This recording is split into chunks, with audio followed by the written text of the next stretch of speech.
Farouk al-Shara would make an appearance. He did not. He is not present in that video.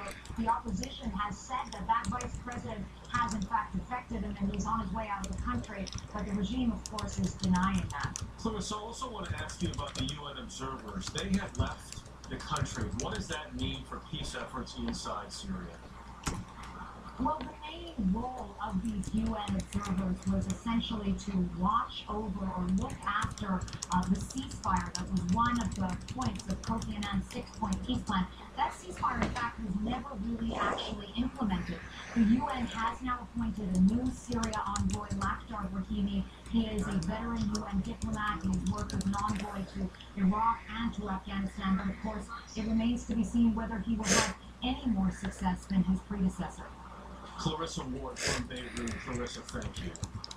Back at home, thousands of people in Northern California are under evacuation orders this morning because of yet another wildfire. The blaze started Saturday afternoon but spread quickly. Flames have burned 12,000 acres so far in a rural area just east of Redding. That's about 170 miles north of Sacramento. 3,500 homes are in danger. According to firefighters, most of those homes are under immediate threat. There is zero containment and a state of emergency was declared for Shasta County. The state of New York appears ready to greenlight the controversial method of fracking. It's a way of extracting natural gas from deep in the earth. Opponents argue that the process is a danger to the environment.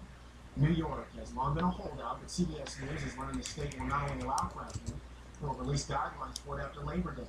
Jeff Moore reports. The days are long and grueling for upstate New York dairy farmers Dan and Teresa Lyons. Lyons Hill Farm, in the family for over 150 years, is struggling. A 2009 barn fire put the family into debt, and recently milk prices have sunk. The Lyons say they're losing $7,000 a month. The way the economy is, there'd be a great chance to lose the entire farm. The Lyons are relying on one hope, that New York State makes a decision soon that would allow gas drilling on their farm. The money would be a great blessing, a good shot in arm. The farm sits on top of the Marcellus Shale Formation, which contains natural gas deep underground. It stretches from Tennessee to New York. The gas is extracted by way of hydraulic fracturing, or fracking, which involves millions of gallons of sand, water, and potentially toxic chemicals blasted deep into the earth, shattering underground shale and freeing natural gas for collection. On the Pennsylvania side, property owners are expected to make more than $2 billion this year, leasing land to gas drilling companies. But in New York, fracking has been on hold for 4 years.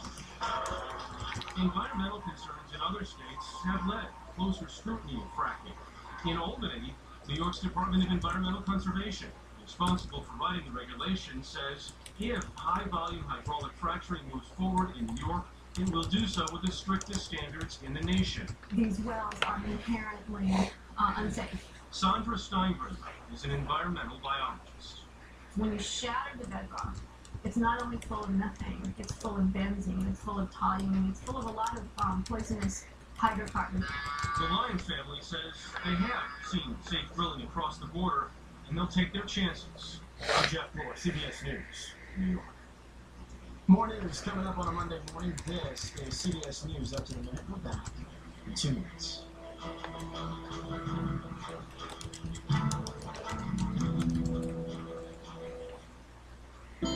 What's my secret for Sunday lunch?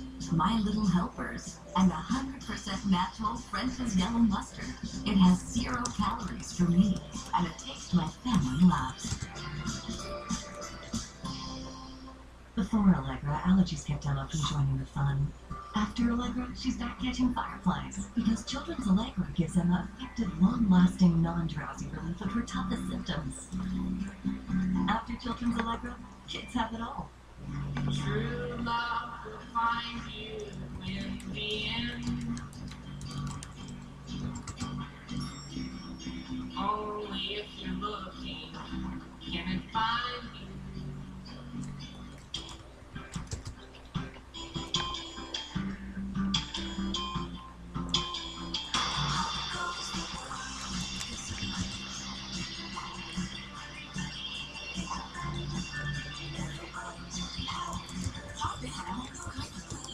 Tide Pods, a powerful 3-in-1 detergent that cleans, brightens, and fights stains. Just one removes more stains than the 6 next leading packs combined. Hop in, stand out. Back pain slows you down? Just Icy Hot with powerful relief. The Icy Hot package. Powerful relief for backs, shoulders, even arthritis. Goes on icy to no pain, hot to relax it away. So you're back to full speed. Icy Hot, power past pain. Now, wherever you go, get instant access to all the original reporting of CBS This Morning on your iPhone and iPad. Available free in the App Store. Today, there are many ways to know what's happening. At CBS News, we take pride in digging a little deeper, taking the time to make it all clear, so you don't just know what's happening, you know why. We know we'll never be the only place you get the news, but we do know we're the only place to get the best original reporting.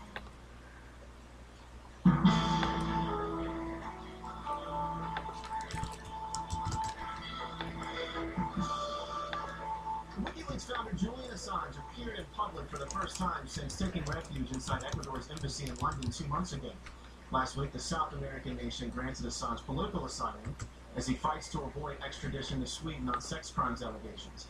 Yesterday, Assange spoke from a small balcony at the Ecuadorian embassy. In his speech, he accused the United States of persecuting WikiLeaks and issued a list of demands for the American government. I asked President Obama to do the right thing. The United States must renounce its witch hunt against WikiLeaks. The United States must dissolve its FBI investigation. The United States must vow that it will not seek to prosecute our staff or our supporters. The United States must pledge before the world that it will not pursue journalists for shining a light on the secret crimes of the powerful. Assange has claimed that efforts to extradite him to Sweden are part of a move by Washington to eventually make him stand trial in the U.S. for leaking classified government documents. The White House declined to comment yesterday, but on Saturday said that Assange's fate is up to Sweden, Britain, and Ecuador to resolve. Joining us by phone is Anne-Marie McAvoy, former federal prosecutor and adjunct professor at Fordham University Law School. Anne-Marie, good morning to you. Good morning to you. Thank you for having me. It's good to have you on this morning. Ecuador granting Assange political asylum. The British government saying that they will not allow safe passage. We're at a stalemate here. What happens next? Well, nobody really knows exactly what's going to happen. There are a couple of possibilities, though. One is that perhaps some agreement will be reached amongst these countries. Britain could allow Assange to have safe passage to Ecuador, although I think that's probably unlikely to happen.